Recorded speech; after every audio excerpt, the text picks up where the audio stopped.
안녕하세요 여러분. 오늘 하루도 편안하고 좋은 하루 보내셨죠? 오늘 주님이 우리에게 주신 말씀은요, 디모데전서 4장 4절 5절 말씀 읽어드리겠습니다.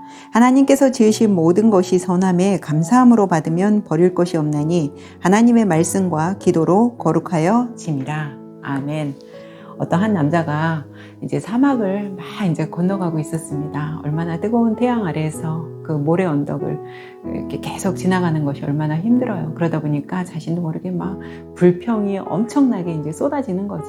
그러다가 쭉 가는데 사막에서는 뭘 발견해요? 오아시스를 발견하죠. 오아시스를 발견하니까 너무 기쁜 거예요. 그래서 막 목도 축이고 좀 쉬고 그러고 이제 앉아 있는데요. 갑자기 옆에 보니까 이제 남자 어른 키만한 그 어린 야자수가 이제 자라고 있는 걸 봅니다. 그런데 괜히 이 남자가 그 야자수를 보더니 이제 자기가 그동안 이제 사막을 막 걸어오면서 힘들었던 그 과정 때문이었는지 괜히 심통이 나고 이제 심술이 막 나는 거예요. 그러니까 그 어린 야자수, 자기 남자의 이제 키만한 정도의 어린 야자수를 딱 보니까 그 야자수 위에다가 뭘 하냐면 돌을 하나 얹어놓은, 꼭대기에다가 이렇게 야자수 꼭대기에다 이렇게 돌을 하나 얹어놓는 거예요. 괜히 심통이 나서. 그래서 이제 뭐 거기다 돌 하나 얹어놓고 오아시스를 만난 기쁨도 없이 감사도 없이 그곳에 이제 훌쩍 떠나가 버리는 겁니다. 그러는 사이에 이 야자수는 그 자기의 그 맨 꼭대기에 이 남자가 올려놓은 돌 때문에 여러분 얼마나 힘들었을까요? 그러다 보니까 막 자기의 막 그 야자수 몸을 막 숙이고 뭐 옆으로 이렇게 왜냐면 돌을 떨어뜨려 놓고 싶은 거, 떨어뜨리고 싶을 거 아니에요. 그러니까 자기가 막 이리저리 몸도 막 흔들어 보고 막 해보지만 이 돌이 워낙에 이제 큰 돌을 거기다 올려놨기 때문에 떨어지지가 않는 겁니다.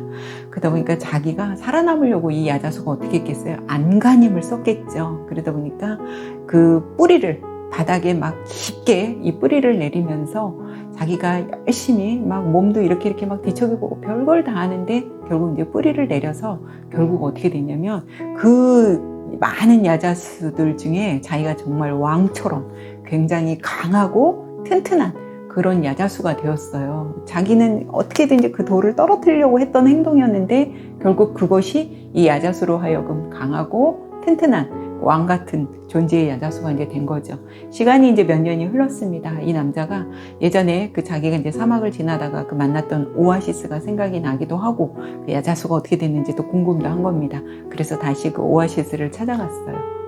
그런데 그 막 엄청 거대한 그 야자수 나무가 있는 거예요. 자기 생각에는 자기가 분명히 그 야자수 위에다가 못된 짓을 한 거죠. 돌을 올려놓고 갔기 때문에 아마 이 야자수가 제대로 자라지 못하고 이상한 기형의 그 어떤 야자수가 됐을 거라고 생각을 하고 이제 갔는데 그 많은 야자수들 중에 제일 강하고 정말 왕 같은 그런 야자수가 된 것을 보고 이 사람은 너무 놀랐고요. 더욱더 놀란 건 뭐냐면 자기가 그 놓았던 돌이 아직까지도 그 야자수 맨 꼭대기에 그 돌이 있었다는 것을 보고 너무나 놀랐습니다. 그런데 이 야자수가 이 남자한테 감사의 인사를 하는 겁니다. 당신이 그때 당시에 내 이 꼭대기에 이 돌을 올려놓지 않았다면 나는 아마 그냥 다른 야자수와 마찬가지로 그냥 이렇게 뭐 쭉쭉 자라나는 그런 야자수가 됐을 텐데 당신이 내 이 꼭대기에 올려놓은 이 돌로 인해서 내가 막 안간힘을 쓰고 땅에 깊은 뿌리를 내리고 이렇게 함으로써 내가 이렇게 오늘날에 내가 이렇게 튼튼하고 강한 야자수가 될 수 있었다. 난 당신한테 꼭 감사 인사를 하고 싶었다고 하는 그런 이야기입니다. 그냥 한 이야기일 수도 있지만 이야기가 주는 교훈은 굉장히 많죠. 오늘 제가 읽어드린 디모데전서 4장 4절 5절 말씀 물론 많이 알고 계시는 얘기인데요. 거기 보면 모든 것이 선함에 라고 돼 있죠. 이것은 이제 헬라어로 칼론이라고 하는데요.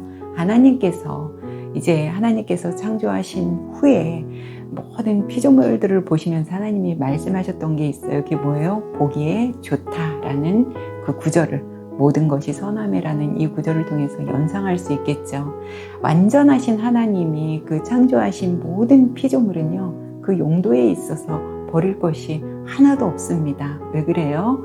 왜냐하면 그것은 선의 어떤 절대 기준이신 하나님 보시기에 좋았기 때문이죠. 우주의 절대자요. 인간과는 비교도 될 수 없는 어떤 그 질적인 무한에 거하시는 하나님이 선하다고 그 선언하신 것을 인간의 판단으로 어떤 영적인 탐구에 방해된다고 해서 버릴 수는 없다는 얘기를 하는 거죠.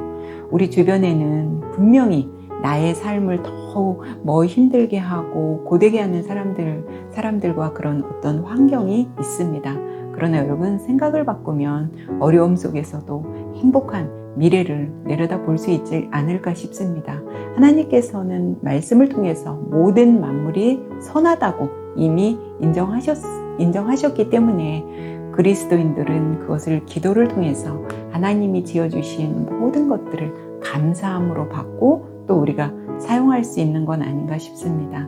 하물며 그 오아시스에서 만난 그 야자수도 처음에는 얼마나 이 야자수가 얼마나 그 남자를 불평하고 원망하고 그랬겠어요. 그러나 자기가 이 돌을 아무리 몸으로 이리 부딪히고 저리 부딪혀도 그 돌이 떨어지지 않는, 자기가 살아남기 위해서 땅속에 깊게 뿌리를 내려서 강한 야자수가 된 것처럼 어떻게 보면 나에게 어떤 고통과 시련의 아픔이 주어진다고 해서 그 어떤 불평과 그 원망에 우리가 옷을 입기보다는 그것을 오히려 감사함으로, 그래서 그 야자수처럼 내가 더 강해져서 내 삶의 어떤 변화를 만들어가는 저와 여러분이 하나님의 사람이 되면 어떨까 싶습니다. 오늘 밤 주무시기 전에 나에게 어떤 지금 고통과 아픔, 시련이 있는데 내가 혹시 이런 환경을 불평불만만 하고 있지 않나, 아니면 그 야자수처럼 내가 살아남기 위해서 내가 하나님의 사람으로, 내가 옷 입혀진 사람으로서 내가 그 야자수처럼 깊은 땅속에 깊은 더 뿌리를 내리고 있지 않나, 어느 쪽인지 한번 생각해보는 그런 밤 됐으면 좋겠습니다. 오늘 하루도 수고 많이 하셨고요. 우리는 내일 뵙겠습니다.